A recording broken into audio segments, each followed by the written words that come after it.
السلام علیکم ورحمۃ اللہ وبرکاتہ۔ آج میں آپ بھائیوں کے لیے ٹریڈنگ ٹاپک کے ساتھ حاضر ہوا ہوں۔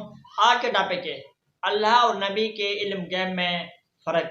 بہترین ویڈیو ہے، نالج فل ویڈیو ہے۔ یہ ویڈیو آپ بھائیوں کے لیے بہت کمال کی ہونے والی ہے۔ بیان کی طرف سنتے ہیں اس پوائنٹ آف ویو سے محمد مرزا کا کیا موقف ہے۔ اللہ کے بغیر مانتے ہیں جو سفید جھوٹ ہے آپ کا، کسی بریلوی عالم نے اگر میں نے یہ اسی طرح کہا تو واقعی سفید جھوٹ ہوگا، لیکن یہ ایسا نہیں ہے۔ وہ کلپ کو انہوں نے آؤٹ آف کانٹیکسٹ کاٹا ہے۔ وہ میرا آپ کے ساتھ علم غیب کے اوپر کلپ ہے، وہ جو نجی چینل کے اوپر تھا اس کے حوالے سے تھا۔ میں نے آپ کو وہ ٹروتھ ریویل کیا تھا جو دیوبند اہل حدیث اور شیعہ کے علماء کو بھی نہیں پتا، کیونکہ میں 31 سال بریلوی رہا ہوں۔ نہ میں وہابی، نہ میں بابی، میں ہوں مسلم علمی کتابی۔ میں نے بتایا تھا یار مجھے کتے نے کاٹا ہوا ہے کہ میں یہ کہوں گا کہ بریلوی کہتے ہیں کہ نبی علیہ السلام جو ہے وہ اللہ کے بغیر علم غیب جانتے ہیں۔ میرا تو علم غیب کے اوپر 5 سال پرانا لیکچر ہے، مسئلہ 6A اور 6B، علم الغیب سے متعلق فرقہ وارانہ نظریات کا تحقیقی جائزہ، جس میں تو میں نے اہل حدیث کو رگڑا لگا دیا علم غیب کے مسئلے میں۔ تو میں نے یہ بات کیوں کر رہی ہے؟ یہ میں نے بات کچھ اور کی تھی، اس کو غلط رنگ پہنایا گیا۔ میں نے یہ بتایا تھا عطائی اگر یہ مانے نا ہمیں کوئی اعتراض نہیں ہے، یہ عطائی نہیں مانتے۔ یہ کہتے ہیں کہ علم غیب حاصل کرنا ایک کمپیٹنسی ہے، جیسے ایک روٹیاں لگانے والے کے پاس کمپیٹنسی ہے کہ وہ جب چاہے روٹی لگا لے، ٹھیک ہے، اس کے لیے اس کو دوبارہ سے کوئی تیاری کرنے کی ضرورت نہیں، اس کے پاس کمپیٹنسی ہے۔ ایک موبائل چلانے والا جب چاہے میسج کر لے، یہ کمپیٹنسی ہے۔ علم غیب کو بھی یہ اسی طرح کی کمپیٹنسی مانتے ہیں کہ ایک بار ہی اللہ نے سارا دے دیا ہے، جب کوئی واقعہ ہوتا ہے حضور کو آٹومیٹکلی پتہ چل جاتا ہے۔ ہم یہ کہتے ہیں علم غیب یہ نہیں ہے۔ علم غیب یہ ہے کہ جب اللہ تعالیٰ چاہتا ہے، جتنا چاہتا ہے، جس وقت چاہتا ہے اس وقت سکھاتا ہے۔ یہ کہتے ہیں ایک بار ہی سب کچھ سکھا دیا ہوا ہے، اب بار بار اللہ کو کوئی دکھانے کی ضرورت نہیں ہے، وہ خود ہی حاصل کر لیتے ہیں۔ مراد یہ کمپیٹنسی اللہ ہی کی ہے۔ اگر یہ کہہ دیں نا کہ ایسا نہیں ہے تو میں ان کے ساتھ یہ کب کہتے ہیں؟ یہ کہتے ہیں ما کان و ما یکون کا علم ہے۔ آپ اگر کہیں جی یہ ہم جو مجلس کر رہے ہیں اس مجلس کی خبر نبی علیہ السلام کو قبر مبارک میں ہو رہی ہے، تو بریلوی کیا کہیں گے؟ ہاں ہو رہی ہے۔ ان کو کہ آپ کے پاس کون سی وحی آئی ہے کہ اس مجلس کی کبری نبی علیہ السلام کو دکھائی گئی ہے؟ کیونکہ تو اللہ نے ڈیسائیڈ کرنا ہے نا کہ کون سی چیز دکھانی ہے کون سی نہیں۔ علم غیب کا اختیار کس کے پاس ہے؟ اللہ۔ تو یہ ڈیسیژن اللہ نے آپ کو کب اعتماد میں لیا ہے کہ جی یہ جو مجلس نمبر 18 ہے 15 جولائی 2018 کی، یہ نبی علیہ السلام کو قبر مبارک میں دکھائی جا رہی ہے، یہ جو اللہ نے ڈیسیژن لیا ہے یہ کس کے اوپر وحی نازل ہوئی ہے؟ آؤ نا بچے پھر تو انبائی دساں گے بھی وہ کون ہے، تو کسی کے پاس نہیں ہے۔ تو اگر یہ کہہ دیں کہ یہ سب کچھ نبی علیہ السلام دیکھ رہے ہیں تو اس کا کیا مطلب ہے؟ کہ ان کو مکمل کمپیٹنسی حاصل ہو چکی ہے ایک ہی بار میں۔ اس عقیدے کو میں یہ کہتا ہوں کہ انہوں نے اس کو کمپیٹنسی سمجھ لیا۔ ہم یہ کہتے ہیں جیسے بچے کی پیدائش کے بعد عورت کے پستان میں آٹومیٹکلی دودھ آ جاتا ہے، اس دودھ کے اوپر عورت کو کوئی اختیار نہیں ہوتا، بالکل اس طریقے سے نبیوں کو علم غیب پہ کوئی اختیار نہیں ہوتا۔ جب اللہ تعالیٰ چاہتا ہے ان پہ ظاہر ہوتا ہے، جب چاہتا ہے نہیں ظاہر ہوتا۔ یہ والا اگر یہ عقیدہ مانے نا تو پھر ہم ان کے ساتھ ہیں۔ باقی عطائی تو ہے ہی ہے، ظاہر ہے ہر چیز اللہ نے عطا کی ہوئی ہے، وہ مستقل بذات اور ذاتی عطائی اور محدود غیر محدود والا رولا ہی نہیں ہے۔ اچھا یہ کہتے ہیں نا کہ جی وہ احمد بریلوی صاحب نے بھی لکھا ہے کہ اللہ اور نبی علیہ السلام کا اس طرح ہی ہے جیسے ایک سمندر میں جی بالکل اگر کوئی چونچ مارے کوئی چڑیا اس کی نوک کے ساتھ جو لگتا ہے وہ، ان کو کہ ٹھیک ہے مان لیا۔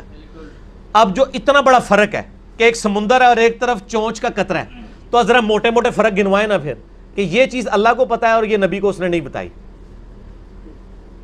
چلو 19-20 کا فرق، یہ میں بڑی ٹیکنیکل انجینئرنگ کر رہے ہیں تھوڑے نال، انجینئر ہی کر سکتا ہے، یہ مولویوں کا واسطہ روگ نہیں ہے۔ 19-20 کا فرق تو آپ کو تلاش کرنے میں فرق ہے نا یار، 19 وچوں 19 گلاں نبی نو پتا نے، ایک 20 گل سی جیڑی اللہ نو پتا نبی نو نہیں پتا، تو وہ تو بڑی مشکل ہوگی تلاش کرنی۔ جہاں پہ سمندر میں چڑیا کی چونچ کی نوک پہ پانی لگ رہا اور سمندر اللہ کا علم ہو، جہاں اتنا بڑا ڈیفرنس ہے، تو اس میں تو آپ ہزاروں باتیں ایسی بتا سکتے ہیں کہ یہ اللہ کو پتا ہے اور نبی کو نہیں پتا۔ دسو تسی جب یہ بات کریں گے اور جی اسی کو فیتا مارن بیٹھے ہیں، یہ بڑی بڑی گستاخی ہے، اس کا مطلب ہے یہ آپ کا جھوٹا کلیم ہے۔ ان کا پتہ کیا عقیدہ ہے کہ اللہ کا سارا علم نبی کے پاس ہے، صرف فرق یہ ہے اللہ کا ذاتی اور نبی کا عطائی ہے۔ لا الہ الا اللہ محمد رسول اللہ، یہ ان کا عقیدہ ہے۔ ما کان و ما یکون کا کیا مطلب ہے؟ اور کہ جو کچھ ہو چکا اور جو کچھ ہوگا یہ سارا علم نبی کے پاس ہے، یہ اللہ کے برابر علم مانتے ہیں، صرف عطائی اور ذاتی کا فرق کرتے ہیں۔ اور اگر یہ کہتے ہیں، ہم کہتے ہیں وہ چونچ اور سمندر والا ہے، وہ تو اتنا بڑا فرق ہے انے نو بھی نظر آ جائے گا، ذرا گنواؤ نا ہم گنواتے ہیں قرآن و حدیث سے. قرآن میں درجنوں جگہ ہے اے نبی آپ کے پاس قیامت کا علم نہیں ہے. یہ قرآن کی ساری آیتوں کا انکار کرتے ہیں, کہتے ہیں یہ منسوخ ہے, یہ ہو ہی نہیں سکتا حضور کو وفات سے پہلے قیامت کا علم نہ دیا گیا ہو. قرآن میں تو وہ آیت موجود نہیں ہے, لیکن کہتے ہیں یہ محبوبیت کا تقاضا ہے. قرآن میں جگہ جگہ ہے نبی آپ سے تو اس طرح پوچھ رہے ہیں قل انما العلم عند اللہ وانما انا نذیر مبین. نبی آپ سے قیامت آپ فرمائیں یہ علم اللہ کے پاس ہے. پھر اللہ تعالیٰ اس لیول پہ جا کے بات کیا, نبی آپ سے تو اس طرح پوچھ رہے ہیں جیسے آپ دھاگ لگائے بیٹھے ہوئے ہیں اس مسئلے میں, آپ اس کی تلاش میں ہیں. آپ کو کام تو صرف پہنچانا ہے اللہ کے پاس. بخاری مسلم میں حدیث ہے کہ غیب کی 5 کنجی ہیں جن کو اللہ کے علاوہ کوئی نہیں جانتا. ہاں جتنا جب اللہ تعالیٰ چاہتا ہے وہ عطا فرما دیتا ہے. ٹھیک ہو گیا جی. تو یہ میں کہتا ہوں ان کی یہ بالکل میری سٹیٹمنٹ صحیح ہے, یہ بڑی انٹلیکچوئل سٹیٹمنٹ ہے کہ یہ نبی علیہ السلام کے بارے میں کمپیٹنسی کلیم کرتے ہیں کہ وہ خود حاصل کر لیتے ہیں. ایک بار ہی اللہ نے ان کو دے دیا, اب وہ جب چاہتے ہیں جدھر چاہتے ہیں خود حاصل کرتے ہیں. اس دینے کو میں کب کہہ رہا ہوں کہ وہ نبی نے خود حاصل کیا. ہم اسی عقیدے کو تو باطل سمجھ رہے ہیں کہ کوئی نہیں دیا ہوا, بلکہ جب دکھانا ہوتا ہے اسی وقت اتنا ہی دیا جاتا ہے, بس یہ عقیدہ ہے. اچھا اس میں میری جو ایک یہ آپ کی اب ذمہ داری ہے, جتنے بڑے بڑے مفتی ہیں نا آپ کو ملتے ہیں اور وہ چونچ کی اور سمندر کی مثال دیتے ہیں, ان کو کوئی چونچ اور سمندر تو انفینٹ اور زیرو کا فرق ہے. تو کوئی موٹی موٹی کو 8-10 باتیں گنواؤ نا جو نبی کو نہیں پتا اور اللہ کو پتا ہے, تو تانوں پہ جان گے اگوں. تو پھر کو کی بات کیوں کرتے ہو پھر, جب آپ اتنا بڑا ڈیفرنس ہائی لائٹ نہیں کر سکتے. ہمیں کہ ہم بتاتے ہیں قرآن سے کہ قیامت کا علم نہیں دیا گیا, اس کے علاوہ کئی چیزیں ہائی لائٹ کر سکتے ہیں. ادھر آپ کو گستاخی ہو جو فیتا مارنا, فیتا تو تسی خود مارے اے فیتا تے احمد بریلوی صاحب نے دولت المکیہ میں لکھا ہے کہ وہ چونچ کے ساتھ جو لگتا ہے وہ نبی کا علم ہے اور سمندر اللہ کا علم ہے. یہ فیتا کس نے مارا ہے؟ احمد بریلوی صاحب نے. فیتا مار کے سائڈ تے ہو گیا, پیمائش بھی دسو نا سانو, خالی فیتا ہی مار دے پہ ہو. گنواؤ نا کیڑی کیڑی چیز نبی نو پتا ہے, کیڑی کیڑی چیز اللہ نو پتا ہے. اچھا اس میں آپ کو بتاؤں, میری ایک ان کے مناظر ہیں, ان سے بات ہوئی تھی, محدث بھی ہیں, تو وہ فرمانے لگے جی کہ بات یہ ہے کہ یہ جو مسائل آپ نے بتائے ہیں نا, انہوں نے کہا جی یہ بات ہمارے علم میں ہے, کوئی نئی بات نہیں ہے کہ اس پہ, بلکہ وہ کہتے ہیں کہ ہمارے ہی مسلک میں, یعنی مسلک سے مراد ان کی طرح بریلوی تو نہیں ہوتے نا, وہ تو کہتے ہیں جی یہ تو بریلوی تو آج بنے, ہمارا تو پیچھے سے مسلک چلا آ رہا ہے نا.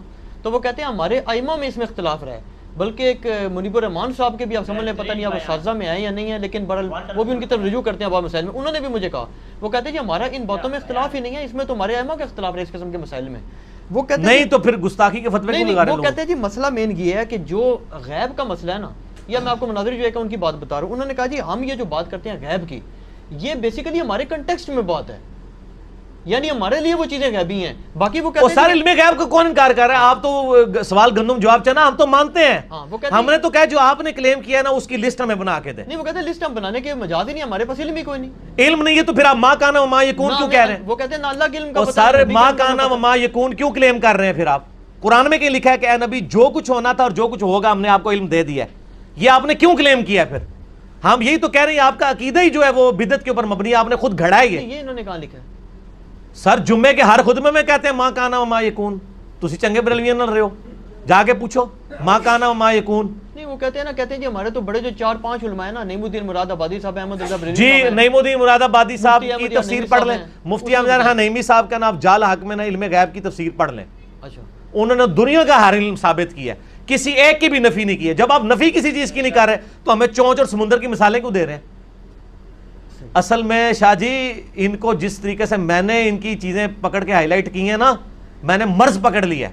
اب آپ ان سے یہ والا مسئلہ پوچھیں گے نا تو اب آپ کو علم غیب سمجھ آئے گا کہ اصل میں علم اہل حدیث سے پولے انہوں نے پتہ ہی کسی چیز نہیں. لیکن ایک اس میں سوال وہ کر سکتے ہیں نا, میں کیونکہ بات کروں گا ان سے پوچھوں گا, وہ کہہ سکتے ہیں جی کہ جب آپ خود یہ بات کہہ رہے ہیں کہ نعوذ باللہ ایک علم ایسا ہے جو اللہ نے نبی کو بھی نہیں دیا, تو وہ مجھے کیسے پتہ چلے گا؟ قرآن میں ہے کہ قیامت کے بارے میں آپ سے پوچھتے ہیں, آپ فرما دیجئے کہ اس کا علم اللہ کے پاس ہے, تو مجھے قرآن سے پتہ چلا. اچھا ہاں, تو نبی علیہ السلام کو بھی یہ بات, تو نبی علیہ السلام کو بھی پتا ہے کہ میرے پاس علم نہیں ہے, تو میرے پاس بھی قیامت کا علم تو نہیں ہے نا کہ کون سی تاریخ کو آئے گی, کون سے سن میں آئے گی. یہی بات اللہ نے کنوے کر دی, مجھے نہیں پتا. ٹھیک ہو گیا جی, ٹھیک. ابھی نماز عصر کا وقفہ کر لیں, انشاءاللہ باقی سوالات بعد. علم غیب تو اچھا ہو گیا, یہ اعتراضات کرتے ہیں اور کھل کے ان کی گمراہی انشاءاللہ پبلک کے سامنے, کیونکہ نہ میں وابی نہ میں بابی, میں ہوں مسلم علم کتابی.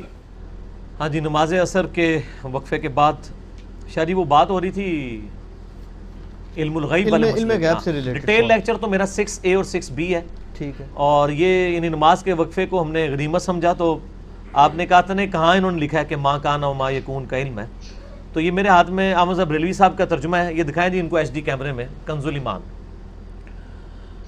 یہ کنز الایمان ہے، اور اس کے اوپر مفتی نعیم الدین مراد آبادی صاحب کی لگی ہوئی ہے خزائن العرفان تفسیر نا. تفصیل. تو سورۃ الرحمن کا انہوں نے جو ترجمہ کیا ہے وہ آپ دیکھیے. اس میں انہوں نے یہ سورۃ الرحمن کی جو سٹارٹ میں ہی نا یہ دو، جس پہ میری یہ 2 انگلی ہیں، اس کو آپ ہائی لائٹ کرتے ہیں. ٹھیک ہے جی. الرحمن علم القرآن خلق الانسان علمہ البیان. ٹھیک ہے جی. پڑھا جا رہا ہے شاہ جی آپ سے؟ جی پڑھا جائے. ہاں جی پڑھیں ذرا کیا لکھا ہوا ہے، آپ بھی پڑھ کے سنائیں. ما کانا و ما یکون کا بیان انہیں سکھایا. ٹھیک ہو گیا جی. اچھا اس پہ میں ریکویسٹ کروں گا یہ نیچے جو اس کا حاشیہ بھی پڑھ دیں کریں. آشیہ کو پڑھنے کی ضرورت نہیں، خود پڑھے نا جی. ہم نے کیا پڑھنا ہے، یہ کوئی قرآن حدیث ہے جو ہم پڑھ دیں، خود پڑھیں. ہم نے تو یہ دکھانا تھا کہ ان کا یہ کلیم ہے. اچھا ٹھیک ہے نا. رحمان نے اپنے محبوب کو قرآن سکھایا، انسانیت کی جان محمد کو پیدا کیا، اور ماں کانا و ما یکون کا بیان انہیں سکھایا. یہ ترجمہ انہوں نے کیا ہے. اچھا حالانکہ یہ جرنلی اللہ تعالیٰ بات کر رہا ہے کہ ہم نے انسان کو پیدا کیا، اس کو قوت گویائی سکھائی. چلیں یہ خود پیر کرم شاہ صاحب الازہری جو ہیں انہی کے مکتبہ فکر سے ہیں، یہ جمال القرآن جی ذرا ان کو دکھائیں. انہوں نے یہ والا ترجمہ نہیں کیا، یعنی انہوں نے ماں کانا و ما یکون والا کوئی لفظ ہی نہیں لکھا اس میں. انہوں نے کہا قرآن کا بیان سکھایا. وہ تو بالکل ٹھیک ہے، قرآن کا بیان ظاہر ہے نبی علیہ السلام کے ذریعے امت تک پہنچنا ہے نا. تو یہ شروع کی آیات ہی ہیں، یہ ان کو کور کریں. اس میں آپ دیکھ لیں انہوں نے کیا ترجمہ کیا. رحمان نے اپنے حبیب کو سکھایا ہے، قرآن پیدا فرمایا انسان کامل کو، نیز اسے قرآن کا بیان سکھایا. قرآن کا بیان سکھایا، یہ بالکل ٹھیک ہے. وہ ماں کانا ما یکون کی تو بات ہی نہیں ہوئی ہے. ٹھیک ہو گیا جی. تو باقی جو تفصیلات آئی ہیں مطلب وہ احادیث کی شکل میں آ گئی ہیں ہم تک. مسئلہ 6A اور B میرا ریکارڈڈ ہے ڈیٹیل کے ساتھ، جسے شوق ہے تو وہ دیکھے. باقی ظاہر ہے ایک مجلس، اب علم غیب کی مجلس تو نہیں ہے نا جس میں آپ ساری نیٹی گٹیز ڈسکس کریں. ٹھیک. اگلے سوالات کریں.